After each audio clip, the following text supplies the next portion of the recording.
I think an important thing, one of the things we're doing is actually we went through the Steiner Sports, in my own words, story collection. Yeah. And today you actually join the ranks of being in there. And really, Mookie Wilson was the first one to do it, because the thing that nobody realizes, or everyone realizes but doesn't realize, is everyone thinks like after the ball went through Bill Buckner's legs, the series was over and that was it. And we all ran around and everything else. And it's the furthest thing from the case. It was only Game 6. That's right. Extra innings, Game 7. Guys are taking their uniforms off. People are congratulating them. So I think the two times the Mets have won the World Series, 69 and 86, I mean, those teams are just so beloved. And they're just so, because it just happened. You're beating the Orioles where the Mets didn't think anybody had a chance. The great Cleon Jones play, the Tommy Agee catches, the Swoboda, everything happened. Everything went right. And now you take 86 where everything was kind of going wrong and it looked like, the end was near. And then, just take us to the part where you're in the dugout, Gary Carter's pacing, and it looks like it's over.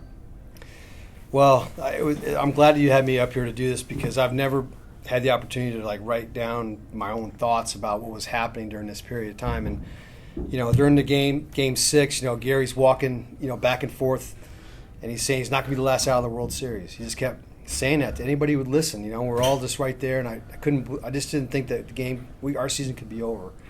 And sure enough, Gary gets up there, there's 2 outs, and he fouls off a bunch of 2-strike pitches and finally gets a base hit.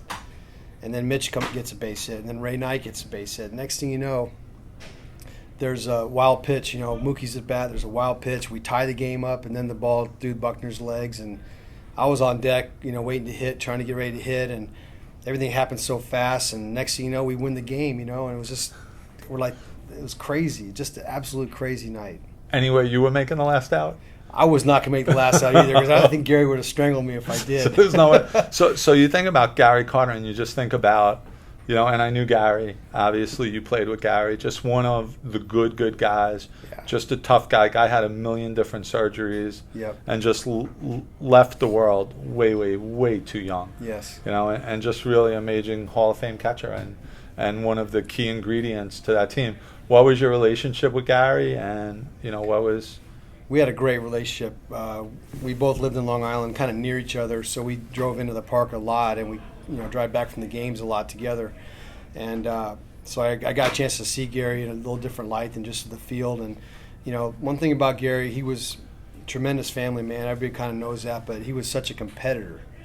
And I think people don't realize that. They think he's just a good guy, and a great catcher, obviously, but Hall of Famer, but competitive, wanted to win, refused to lose, those kind of things. He was that way, and between him and Keith Hernandez and the rest of the guys we had, Ray Knight, the whole team kind of was built on that foundation, and that's why we were able to pull through and win some tough series in '86. It just gelled.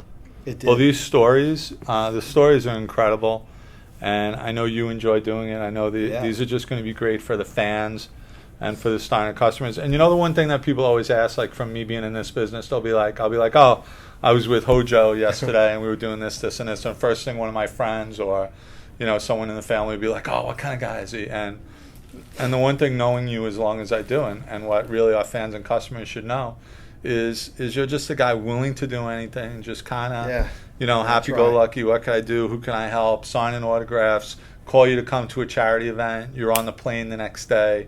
And just such a, just really, I think, just such a great representation for the Mets, and a great representation for Steiner Sports. And we're just happy and lucky to have you up here today. Well, Steve, it's my pleasure. You're a friend.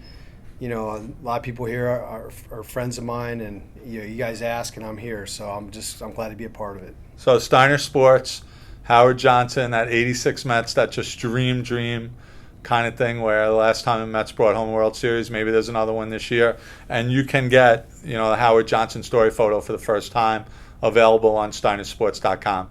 So Howard, thank you so much. You got it, Steve. Okay.